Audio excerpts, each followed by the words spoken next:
هو الذي أرسل رسوله بالهدى ودين الحق ليظهره على الدين كله وكفى بالله شهيدا. وہی تو ہے جس نے اپنے پیغمبر کو ہدایت کی کتاب اور دین حق دے کر بھیجا تاکہ اس کو تمام دینوں پر غالب کرے، اور حق ثابت کرنے کے لیے اللہ ہی کافی ہے۔ السلام علیکم ورحمۃ اللہ وبرکاتہ۔ ان الحمد للہ نحمده ونستعینه ونستغفره ونعوذ باللہ من شرور انفسنا ومن سیئات اعمالنا، من يهده الله فلا مضل له ومن يضلل فلا هادي له، واشهد ان لا اله الا الله واشهد ان محمدا عبده ورسوله، اما بعد فان خير الحديث كتاب الله وخير الهدي هدي محمد صلى الله عليه وسلم، وشر الأمور محدثاتها وكل محدثة بدعة وكل بدعة ضلالة وكل ضلالة في النار۔ أعوذ بالله من الشيطان الرجيم، بسم الله الرحمن الرحيم۔ يا أيها الذين آمنوا اتقوا الله حق تقاته ولا تموتن إلا وأنتم مسلمون۔ يا أيها الناس اتقوا ربكم الذي خلقكم من نفس واحدة وخلق منها زوجها وبث منهما رجالا كثيرا ونساء، واتقوا الله الذي تساءلون به والأرحام إن الله كان عليكم رقيبا۔ يا أيها الذين آمنوا اتقوا الله وقولوا قولا سديدا يصلح لكم أعمالكم ويغفر لكم ذنوبكم، ومن يطع الله ورسوله فقد فاز فوزا عظيما۔ ہر قسم کی حمد و ثنا اللہ رب العالمین کے لیے ہے۔ سبحان اللہ و بحمدہ سبحان اللہ العظیم۔ اور درود و سلام نازل ہوں اللہ کے آخری نبی جناب محمد الرسول اللہ صلی اللہ علیہ وسلم پر۔ اللہم صلی علی محمد وعلی آل محمد کما صلیت علی ابراہیم وعلی آل ابراہیم انک حمید مجید۔ اللہم بارک علی محمد وعلی آل محمد کما بارکت علی ابراہیم وعلی آل ابراہیم انک حمید مجید۔ محترم حضرات، اللہ کے نبی صلی اللہ علیہ وسلم کی سیرت کے حوالے سے آج کا ہمارا 16واں پروگرام ہے، جس میں ہم غزوہ احد کے بعد کے کچھ حالات آپ کے سامنے رکھیں گے۔ غزوہ احد میں مسلمانوں کا تھوڑا سا نقصان ہوا، کچھ صحابہ اکرام شہید ہو گئے اور کچھ زخمی ہو گئے۔ تو غزوہ احد کے بعد مسلمانوں کے خلاف سازش کرنے کا لوگوں کو حوصلہ ملا، اور مختلف انداز میں مسلمانوں کو پریشان کرنے کی ایک صورت سامنے آئی۔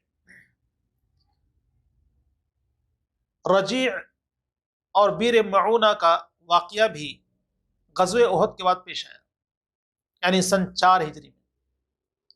اللہ کے نبی صلی اللہ علیہ وسلم نے اسلام کی تعلیم کے لیے، کتاب اور حکمت کی باتیں سکھانے کے لیے ایک مقام پر 10 صحابہ اکرام کو بھیجا، اور دوسرے مقام پر آپ نے 70 صحابہ اکرام کو بھیجا۔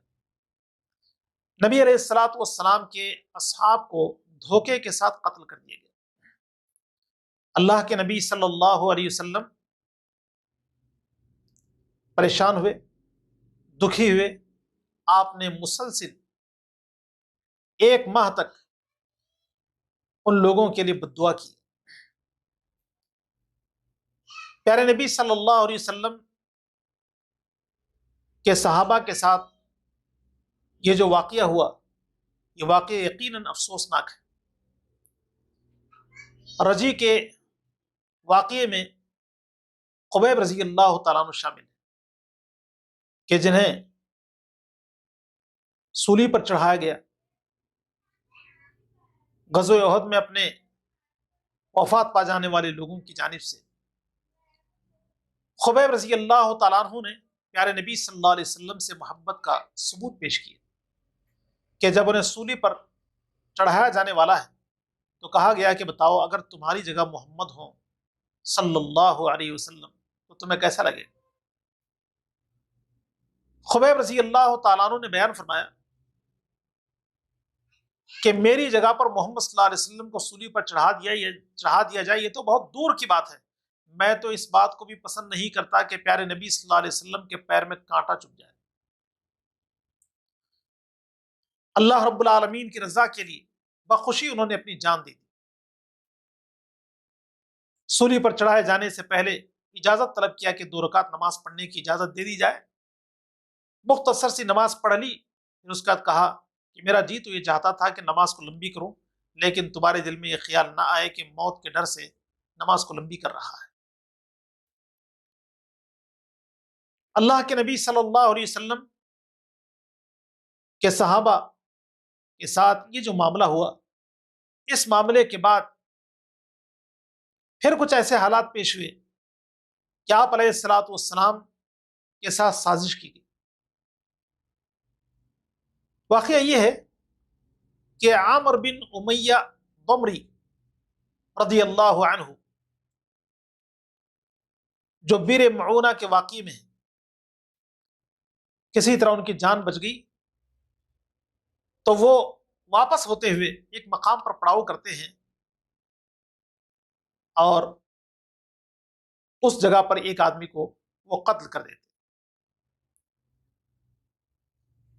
جس آدمی کو قتل کیا گیا، ان لوگوں نے نبی علیہ الصلوۃ والسلام سے ملاقات کی تھی اور اللہ کے نبی سے معاہدہ ہوا تھا۔ تو عامر بن امیہ ضمری نے جس آدمی کو قتل کیا تھا وہ صحیح اور درست نہیں تھا، تو رسول اللہ صلی اللہ علیہ وسلم نے مناسب سمجھا کہ دیت ادا کر دی جائے۔ اب دیت کے مسئلے کو لے کر رسول اللہ صلی اللہ علیہ وسلم یہودیوں کے قبیلہ بنو نضیر کے پاس گئے تاکہ کچھ تعاون حاصل کر لیا جائے، کیونکہ مدینہ کے جو حالات ہوں گے وہ آپس میں ایک دوسرے سے مل کر ہی حل کر لیے جائیں گے۔ تو اللہ کے نبی صلی اللہ علیہ وسلم وہاں پر پہنچے، بات چیت ہونی ہے، لیکن انہوں نے پہلے ہی سے یہ سازش نبی علیہ الصلوۃ والسلام کے خلاف کی کہ دیوار کے اوپر سے ایک پتھر کو آپ کے اوپر ڈال دیا جائے گا۔ اللہ کے نبی صلی اللہ علیہ وسلم دیوار کے پاس بیٹھے کچھ دیر، اور اچانک آپ وہاں سے اٹھے اور سیدھے واپس آ گئے۔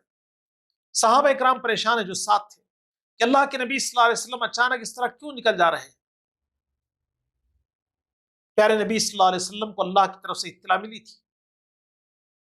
اللہ کے نبی صلی اللہ علیہ وسلم نے محمد بن مسلمہ رضی اللہ عنہ کو پیغام دے کے بھیجا کہ بنو نضیر سے کہو کہ 10 دن کے اندر یہاں سے چلے جائیں۔ چنانچہ اللہ کے نبی صلی اللہ علیہ وسلم نے بنو نضیر کو جلا وطن کر دیا۔ بنو نضیر اب مدینہ تو انہوں نے چھوڑ دیا، لیکن اسلام کے خلاف سازشیں انہوں نے جاری رکھا۔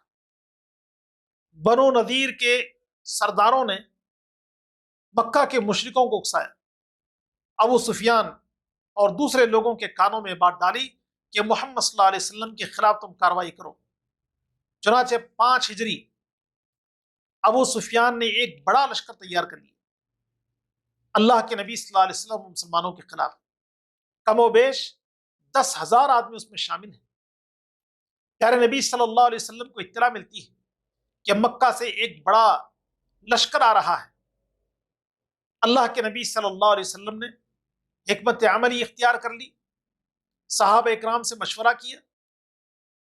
سلمان فارسی رضی اللہ تعالیٰ عنہ نے کہا کہ اللہ کے نبی، مدینہ میں داخل ہونے کا جو راستہ ہے اس راستے کو توڑ دیا جائے،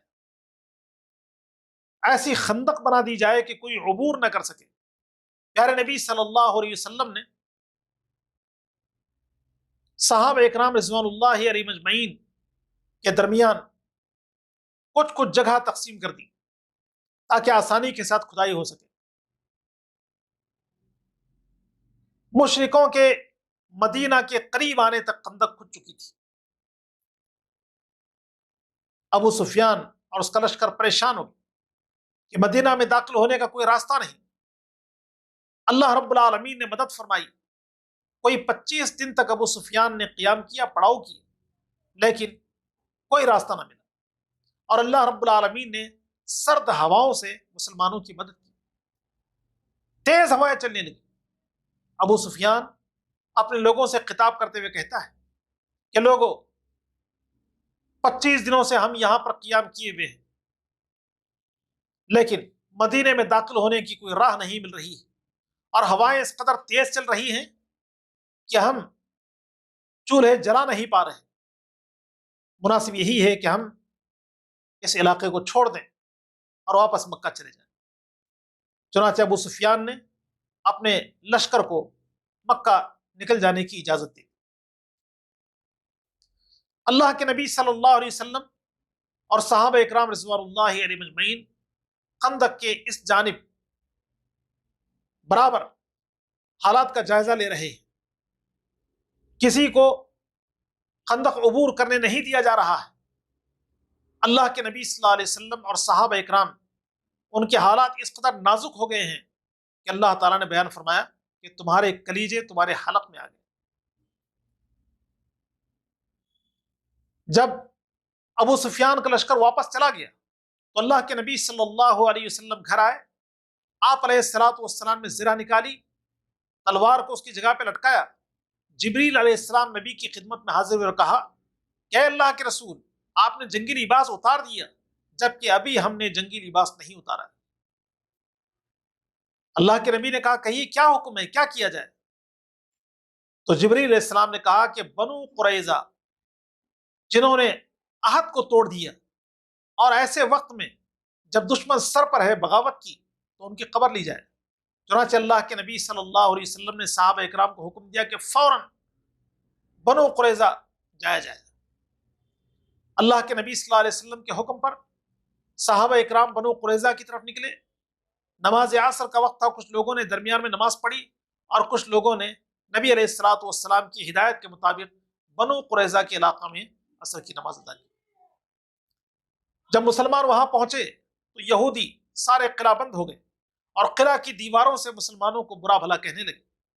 کچھ دیر کے بعد اللہ کے نبی صلی اللہ علیہ وسلم آئے تو صحابہ نے نبی سے کہا کہ اللہ کے نبی آپ قلعہ کے قریب نہ جائیں، اس لیے کہ بنو قریظہ کے لوگ بری بری باتیں کہہ رہے ہیں۔ اللہ کے نبی نے کہا کہ ان کی زبانیں بند ہو جائیں گی۔ چنانچہ رسول اللہ صلی اللہ علیہ وسلم نے وہاں پر قیام فرمایا۔ قبیلہ بنو نذیر، بنو قریظہ کے لوگ جو قلعہ میں بند تھے، انہوں نے تصور ہی نہیں کیا تھا کہ محاصرہ اس قدر سخت ہو جائے گا۔ بنو قریظہ کے لوگوں نے ایک صحابی ابو لبابہ سے ملاقات کی اجازت اللہ کے نبی سے طلب کی، تو اللہ کے نبی نے ابو لبابہ کو ملاقات کے لیے چھوڑ دی۔ جب قلعہ میں وہ داخل ہوئے تو یہودی سارے ان سے لپٹ گئے اور کہا کہ محمد صلی اللہ علیہ وسلم کا کیا ارادہ ہے؟ ابو لبابہ رضی اللہ تعالیٰ عنہ نے اشارے سے یہ بات بیان کی کہ اب تمہاری موت ہے، تمہیں مار دیا جائے گا۔ پھر انہیں احساس ہوا کہ میں نے غلطی کی، نبی علیہ الصلوۃ والسلام کے راز کو فاش نہیں کرنا چاہیے تھا۔ مسجد نبی آئے اور اپنے آپ کو باندھ لیا اور کہا کہ جب تک رسول اللہ صلی اللہ علیہ وسلم مجھے معاف نہیں کریں گے تب تک میں یہیں بندہ رہوں۔ اللہ کے نبی صلی اللہ علیہ وسلم نے کہا کہ ہم نے درگزر کر دیا، معاف کر دیا، لیکن وہ بضد تھے کہ رسول اللہ صلی اللہ علیہ وسلم میں رسی کو کھولیں۔ چنانچہ اللہ کے نبی صلی اللہ علیہ وسلم نے ان کی رسی کو کھولا تو وہ آزاد ہو۔ پھر بنو قریظہ کے لوگوں نے سعد رضی اللہ تعالیٰ عنہ سے مشورہ طلب کرنے کے لیے اللہ کے نبی صلی اللہ علیہ وسلم سے اجازت لیا، تو رسول اللہ صلی اللہ علیہ وسلم نے اجازت دے دی۔ وہ لوگ یہ چاہتے تھے کہ سعد رضی اللہ تعالیٰ عنہ فیصلہ کریں۔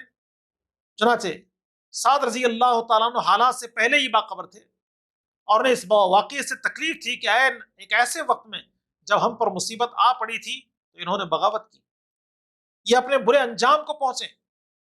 جب انہوں نے ان کو فیصل مان لیا تو اللہ کے نبی صلی اللہ علیہ وسلم نے بھی کہا کہ آپ جو فیصلہ کریں گے ہم اس پر راضی ہیں۔ چنانچہ سعد رضی اللہ تعالیٰ عنہ نے یہ فیصلہ کیا کہ اللہ کے نبی جتنے ان کے جوان ہیں ان تمام کو قتل کر دیا جائے، مار دیا جائے۔ چنانچہ بنو قریظہ کے جوانوں کو جو 450 یا 600 کے درمیان تھے ان سب کو گرفتار کیا گیا اور بنو قینقاع کے ایک علاقے میں ان سب کی گردنیں مار دی گئیں اور ان کو گڑھے میں پھینک دیا گیا۔ تو اس طرح بنو نذیر وہ اپنے انجام کو پہنچے اور بنو قریظہ بھی اپنے انجام کو پہنچے۔